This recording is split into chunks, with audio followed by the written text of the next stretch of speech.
Hi all, ಎಲ್ಲರೂ ಹೇಗಿದ್ದೀರಾ? ಇವತ್ತು ಆಂಬೂರ್ ಸ್ಟೈಲ್ ದಮ್ ಬಿರಿಯಾನಿ, ಆಂಬೂರ್ ಬಿರಿಯಾನಿ ಏನು ಬೇಕನ್ನ ಕರಿಬೋದು. ಆಂಬೂರ್ ಬಿರಿಯಾನಿ ಹೇಗೆ ಮಾಡೋದು ಅಂತ ನೋಡ್ಕೊಳ್ಳೋಣ. ತುಂಬ ಟೇಸ್ಟಿಯಾಗಿ ಬರುತ್ತೆ. ಸ್ವಲ್ಪ ಟೈಮ್ ತೊಗೊಂಡು ನೀವು ಅಡುಗೆಗಳು ಮಾಡಿದ್ರೆ ತುಂಬಾ ಚೆನ್ನಾಗಿ ಬರುತ್ತೆ ಅಡುಗೆಗಳು. ಏನಂತ ರಿಸ್ಕಿ ಏನಿರೋದಿಲ್ಲ ನಿಮಗೆ. ಸೊ ಇವತ್ತು ಹೇಗೆ ಮಾಡೋಣ ಆಂಬೂರ್ ಬಿರಿಯಾನಿ ಅಂತ ನೋಡ್ಕೊಳ್ಳೋಣ. ಒಂದು ದೊಡ್ಡ ಪಾತ್ರೆ ತೊಗೊಂಡಿದ್ದೀನಿ ನಾನು. ಸೊ ಒಂದು ಸ್ವಲ್ಪ ಆಯಿಲ್ ಹಾಕ್ಕೊಳ್ತಾ ಇದ್ದೀನಿ ನಾನು. ಆಯಿಲು 1-2 ಸ್ಪೂನ್ ಗೀ ತೊಗೊಂಡಿದ್ದೀನಿ. ಗೀ ಆಪ್ಷನ್ ನಿಮಗೆ ಬೇಕಿದ್ರೆ ಹಾಕ್ಕೋಬೋದು. ಸ್ಪೈಸಸ್ ಹಾಕ್ಕೊಳ್ತಾ ಇದ್ದೀನಿ ನೋಡಿ. ಚಕ್ಕೆ, ಲವಂಗ, ಏಲಕ್ಕಿ, ಕಲ್ಲುವ್ವ, ಸ್ಟಾರ್ ಹೂವು ಇವೆಲ್ಲ ಹಾಕ್ಕೊಂಡು ಸೊ ಅದ್ರ ಫ್ಲೇವರ್ ಇಳಿಯೋ ತನಕ ಸ್ವಲ್ಪ ಇಕ್ಕಿದ್ದೀನಿ ನಾನು. ಎಣ್ಣೆ ಚೆನ್ನಾಗಿ ಕಾದ್ಮೇಲೆ ಹಾಕಿ, ಆವಾಗೆ ಅದ್ರ ಫ್ಲೇವರ್ ಇಳಿಯುತ್ತೆ, ಇಲ್ಲಾಂದರೆ ಚೆನ್ನಾಗಿರಲ್ಲ. ಒಂದು ದೊಡ್ಡ ಸೈಜ್ 3 ಈರುಳ್ಳಿ ತೊಗೊಂಡಿದ್ದೀನಿ. ಈರುಳ್ಳಿ ಟೊಮೆಟೊನೇ ಮೇಯ್ನ್ ಇದಕ್ಕೆ. ಸೊ ಟೈಮ್ ತೊಗೊಂಡು ಆರಾಮಾಗಿ ನೀವು ಸ್ವಲ್ಪ ಫ್ರೈ ಮಾಡಿಕೊಂಡ್ರೆ ತುಂಬ ಟೇಸ್ಟಾಗಿ ಬರುತ್ತೆ ನಿಮಗೆ. ಸೊ ನೋಡಿ, ದೊಡ್ಡ ಸೈಜ್ 3 ಈರುಳ್ಳಿ ತೊಗೊಂಡು ನೀಟಾಗಿ ಫ್ರೈ ಮಾಡ್ಕೊಳ್ತಾ ಇದ್ದೀನಿ ನಾನು. ಒಂದು ಸ್ವಲ್ಪ ಗೋಲ್ಡನ್ ಕಲರ್ ಬರಬೇಕಿದು, ಆವಾಗೇ ಚೆನ್ನಾಗಿರೋದು. ನೋಡಿ, ಈ ಕಲರ್ ಬಂದರೆ ಸಾಕು. ಇವಾಗ ಇದಕ್ಕೆ 1-2 ದೊಡ್ಡ ಸ್ಪೂನಷ್ಟು ಶುಂಠಿ ಬೆಳ್ಳುಳ್ಳಿ ಪೇಸ್ಟ್ ಹಾಕ್ಕೊಳ್ತಾ ಇದ್ದೀನಿ. ಇದನ್ನ ನಾನು ಮನೆಯಲ್ಲೇ ಮಾಡ್ಕೊಂಡಿರೋದು, ಶುಂಠಿ ಬೆಳ್ಳುಳ್ಳಿ ಪೇಸ್ಟು. ಬೇಕಿದ್ದರೆ ಇದನ್ನ ನಾನು ತೋರಿಸ್ತೀನಿ ಹೇಗೆ ಮಾಡ್ಕೊಳ್ಳೋದು ಅಂತ ಕಮೆಂಟ್ ಮಾಡಿ. ಸೊ ನೋಡಿ, ನೀಟಾಗಿ ಅದನ್ನು ಫ್ರೈ ಮಾಡ್ಕೋಬೇಕು. ತಳ ಹತ್ತದಿದ್ದಂಗೆ ಫ್ರೈ ಮಾಡ್ಕೊಳ್ತಾನೆ ಇರಬೇಕು. ಸೊ ಆಂಬೂರ್ ಬಿರಿಯಾನಿಯಲ್ಲಿ ಏನು ತಳ ಹತ್ತಿಸ್ಬಾರ್ದು, ಅವಾಗೇ ಚೆನ್ನಾಗಿರೋದು. 1-2 ಹಿಡಿಯಷ್ಟು ನಾನು ಪುದೀನ ಹಾಕ್ಕೊಳ್ತಾ ಇದ್ದೀನಿ. ಸೊ ಪುದೀನೂ ನೀಟಾಗಿ ಫ್ರೈ ಆಗಲಿ. ಸೊ ಬೇಗ ಫ್ರೈ ಆಗುತ್ತೆ ಪುದೀನ. ಈ ಥರ ಆಗಿದ ತಕ್ಷಣ ನೋಡಿ, ನಾನಿಲ್ಲಿ ಟೊಮೆಟೊ ತೊಗೊಂಡಿದ್ದೀನಿ. ಟೊಮೆಟೊ ಇದಕ್ಕೆ ಜಾಸ್ತಿ ಬೇಕಾಗುತ್ತೆ ಆಂಬೂರ್ ಬಿರಿಯಾನಿಗೆ, ಚೆನ್ನಾಗಿರುತ್ತೆ. ನಾನಿಲ್ಲಿ ಫಾರಮ್ ಟೊಮೆಟೊ ತೊಗೊಂಡಿದ್ದೀನಿ, ಅದಕ್ಕೆ ಜಾಸ್ತಿ ತೊಗೊಂಡಿರೋದು. ನಾಟಿ ಟೊಮೆಟೊ ಆದರೆ 1-2-3-4 ತೊಗೊಂಡ್ರೆ ಸಾಕು. ನಾನಿಲ್ಲಿ 1 kg ಅಷ್ಟು ಮಾಡ್ಕೊಳ್ತಾ ಇರೋದು. ಸೊ ಇದಕ್ಕೇ ನೋಡಿ ಉಪ್ಪು ಹಾಕ್ಕೊಳ್ತಾ ಇದ್ದೀನಿ ನಾನು.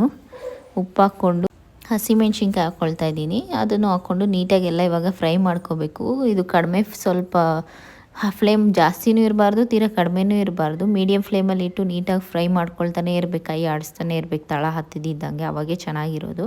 ನೋಡಿ, ಟೊಮೆಟೊ ಬೆಂದಿದೆ ಇವಾಗ. ಒಂದು 5-10 ಮಿನಿಟ್ಸಲ್ಲಿ ಬೆಂದೋಗುತ್ತೆ. ಚಿಕನ್ನ ನಾನು ಕ್ಲೀನಾಗಿ ವಾಶ್ ಮಾಡಿ ಇಟ್ಕೊಂಡಿದ್ದೀನಿ ಆಲ್ರೆಡಿ. ಸೊ ಈರುಳ್ಳಿ ಟೊಮೆಟೊ ನೀವು ಎಷ್ಟು ಫ್ರೈ ಮಾಡ್ಕೊಳ್ತಿರೋ ತಳ ಹತ್ತಿದ್ದಂಗೆ ಅಷ್ಟು ಟೇಸ್ಟ್ ಬರುತ್ತೆ ಆಂಬೂರ್ ಬಿರಿಯಾನಿಗೆ. ಸೊ ಅದು ಮಾತ್ರ ಒಂಚೂರು ಟೈಮ್ ತೊಗೊಳುತ್ತೆ. ಸೊ ಇವಾಗ ನೋಡಿ, ನಾನು ಚಿಕನ್ ಹಾಕ್ಕೊಂಡಿದ್ದೀನಿ. ಚಿಕನ್ ಹಾಕ್ಕೊಂಡು 1-2 ಸ್ಪೂನ್ ಧನಿಯಾ ಪುಡಿ, ಗರಂ ಮಸಾಲ, ಚಿಕನ್ ಮಸಾಲ ಒಂಚೂರು, ಕೊತ್ತಂಬರಿ, ಖಾರ ಪುಡಿ ಹಾಕ್ಕೊಳ್ತಾ ಇದ್ದೀನಿ. ಹಸಿಮೆಣ್ಸಿನ್ಕಾಯಿ ಆಲ್ರೆಡಿ ಹಾಕ್ಕೊಂಡಿದ್ದೀನಿ. ಖಾರ ಪುಡಿ ನೋಡಿ ಹಾಕ್ಕೊಳ್ಳಿ ನೀವು ಬೇಕಿದ್ರೇ, ಇಲ್ಲಾಂದರೆ ಬರೀ ಹಸಿಮೆಣ್ಸಿನ್ಕಾಯಿ ಹಾಕ್ಕೊಳ್ಳೋಂಗಿದ್ರೂ ಓಕೆನೇ. ಇದನ್ನ ನೀಟಾಗಿ ಮಿಕ್ಸ್ ಮಾಡಿ 1-2 ನಿಮಿಷ ಈ ಮಸಾಲೆ ಎಲ್ಲ ಚಿಕನ್ಗೆ ಹಿಡಿಬೇಕು. ಸೊ ಪ್ಲೇಟ್ ಮುಚ್ಚಿ ನಾನು 1-2 ನಿಮಿಷ ಇದನ್ನು ಬೇಯಿಸ್ಕೊಳ್ತಾ ಇದ್ದೀನಿ ಚಿಕನ್ನ ನೀಟಾಗಿ. ಸೊ ನೀಟಾಗಿ ಮಿಕ್ಸ್ ಮಾಡಿಕೊಂಡು ಫ್ರೈ ಮಾಡಿಕೊಂಡು ಆ ಮಸಾಲೆ ಎಲ್ಲ ಚಿಕನ್ಗೆ ಹಿಡಿಯೋ ಥರ ನೀವು ಸ್ವಲ್ಪ ಫ್ರೈ ಮಾಡ್ಕೋಬೇಕಾಗತ್ತೆ. ಮೊಸರು ಹಾಕ್ಕೊಳ್ತಾ ಇದ್ದೀನಿ ನಾನು ಒಂಚೂರು, ನೀವು ನೋಡಿ ಮೊಸರು ಹಾಕ್ಕೊಳ್ಳಿ. ಸೊ ಮೊಸರು ಫ್ಲೇವರ್ ಅದ್ರ ಫ್ಲೇವರ್ ಅದು ಕೊಡುತ್ತೆ. ಸೊ ಮೊಸರು ಹಾಕ್ಕೊಂಡ್ರೇ ಚೆನ್ನಾಗಿರೋದು. ಸೊ ಹುಳಿ ಜಾಸ್ತಿ ಇದ್ದರೆ ನೋಡಿ ಒಂದು ಸ್ವಲ್ಪ ಹಾಕ್ಕೋಬೋದು. ನಾನು ಟೊಮೆಟೊ ಜಾಸ್ತಿ ಹಾಕ್ಕೊಂಡಿದ್ದೀನಲ್ಲ, ಸೊ ಮೊಸರು ಸ್ವಲ್ಪ ಕಡಿಮೆ ಹಾಕ್ಕೊಂಡಿದ್ದೀನಿ. ನೋಡಿ, ಒಂದು 5 ನಿಮಿಷ ಪ್ಲೇಟ್ ಮುಚ್ಚಿಕ್ಕಿ ಬೇಯಿಸ್ಕೊಂಡಿದ್ದೀನಿ ನಾನು ಚಿಕನ್ನ ಒಂದು ಸ್ವಲ್ಪ. ಇವಾಗ ನೋಡಿ, ನಾನು ಈ ಗ್ಲಾಸಲ್ಲಿ ಒಂದು 3 ಗ್ಲಾಸಷ್ಟು ಅಕ್ಕಿ ತೊಗೊಂಡಿದ್ದೀನಿ. 6 ಗ್ಲಾಸು ನೀರು ಹಾಕ್ಕೊಳ್ತಾ ಇದ್ದೀನಿ. ಒಂದು ಸ್ವಲ್ಪ ಫುಡ್ ಕಲರ್ ಹಾಕ್ಕೊಳ್ತಾ ಇದ್ದೀನಿ. ಸೊ 1 kgಗಲ್ವ, ನೀವು ಅಕ್ಕಿ ಚಿಕನ್ ಎಷ್ಟಿದೆಯೋ ಅದರಷ್ಟೇ ನೀವು ಅಕ್ಕಿ ತೊಗೊಂಡ್ರೆ ಚೆನ್ನಾಗಿರೋದು. ಸೊ ಚಿಕನ್ ಜಾಸ್ತಿ ತೊಗೊಂಡು ಅಕ್ಕಿ ಕಡಿಮೆ ಮಾಡೋದಿಲ್ಲ, ಅಕ್ಕಿ ಜಾಸ್ತಿ ಮಾಡಿ ಚಿಕನ್ ಕಡಿಮೆ ಹಾಕಿದ್ರೆ ಅದು ಆ ಫ್ಲೇವರ್ ಟೇಸ್ಟ್ ಹೊರಟೋಗುತ್ತೆ, ಚೆನ್ನಾಗಿರೋದಿಲ್ಲ. ಸೊ ನೀಟಾಗಿ ಹಾಕ್ಕೊಂಡು ಇವಾಗ ನೋಡಿ, ಇದು ಬಾಯ್ಲ್ ಆಗಿದೆ ನೀಟಾಗಿ. ಈ ಪಾಯಿಂಟಲ್ಲಿ ನೀವು ಉಪ್ಪೆಲ್ಲ ಕರೆಕ್ಟಾಗಿದೆಯಾ ಅಂತ ನೋಡ್ಕೊಂಬಿಡ್ಬೇಕು. ಸೊ ಉಪ್ಪು ಸಾಲಿಲ್ಲ ಅಂದರೆ ಇವಾಗ ನೀವು ಉಪ್ಪು ಹಾಕ್ಕೊಬೋದು. ನೀಟಾಗಿ ವಾಶ್ ಮಾಡಿ ಇಟ್ಕೊಂಡಿರುವಂಥ ಅಕ್ಕಿ ಹಾಕ್ಕೊಳ್ತಾ ಇದ್ದೀನಿ. ನಾನೇನು ಬಾಸುಮತಿ ಹಾಕ್ಕೊಳ್ತಿಲ್ಲ, ಬಾಸುಮತಿ ಅಷ್ಟು ಚೆನ್ನಾಗಿ ಬರೋಲ್ಲ ನಿಮಗೆ ಆಂಬೂರ್ಗೆ, ಮೆತ್ತಗಿದ್ರೇ ಸ್ವಲ್ಪ ಚೆನ್ನಾಗಿರುತ್ತೆ. ಸೊ ನಾರ್ಮಲ್ ಅಕ್ಕಿನೇ, ಸಣ್ಣ ಅಕ್ಕಿ ಬುಲೆಟ್ ರೈಸ್ ಹಾಕ್ಕೊಳ್ತಾ ಇದ್ದೀನಿ ನಾನು. ಹಾಕ್ಕೊಂಡು ನೀಟಾಗಿ ಮಿಕ್ಸ್ ಮಾಡ್ಕೊಳ್ತಾ ಇರಬೇಕು.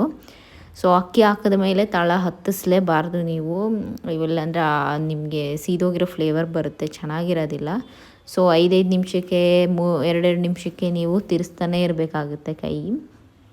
ಸೊ ನೋಡಿ, ಈ ಥರ ಇಷ್ಟು ಹದಕ್ಕೆ ಬಂದ ಮೇಲೆ ಪ್ಲೇಟ್ ಮುಚ್ಚಿ ನೀವು ದಮ್ ಕಟ್ಕೋಬೋದು. ದಮ್ಗೆ ನೀವು ಬಟ್ಟೆ ಗಿಟ್ಟೆ ಏನು ಕಟ್ಟೋ ಅವಶ್ಯಕತೆ ಇಲ್ಲ. ಪ್ಲೇಟ್ ಮುಚ್ಚಿ ಮೇಲೆ ಏನಾನ ತುಂಬ ತೂಕ ಇರೋವಂಥದ್ದು ಏನಾನ ಮನೇಲಿರೋದನ್ನ ಇಟ್ಟರೆ ಸಾಕು, ಕಲ್ಲು ಥರದ್ದೇನ. ಪ್ಲೇಟ್ ಮುಚ್ಚಿ ನಾನು ದಮ್ ಕಟ್ತಾಯಿದ್ದೀನಿ. ಸಣ್ಣಗೆ ಇಟ್ಬಿಡ್ಬೇಕು ಫ್ಲೇಮು.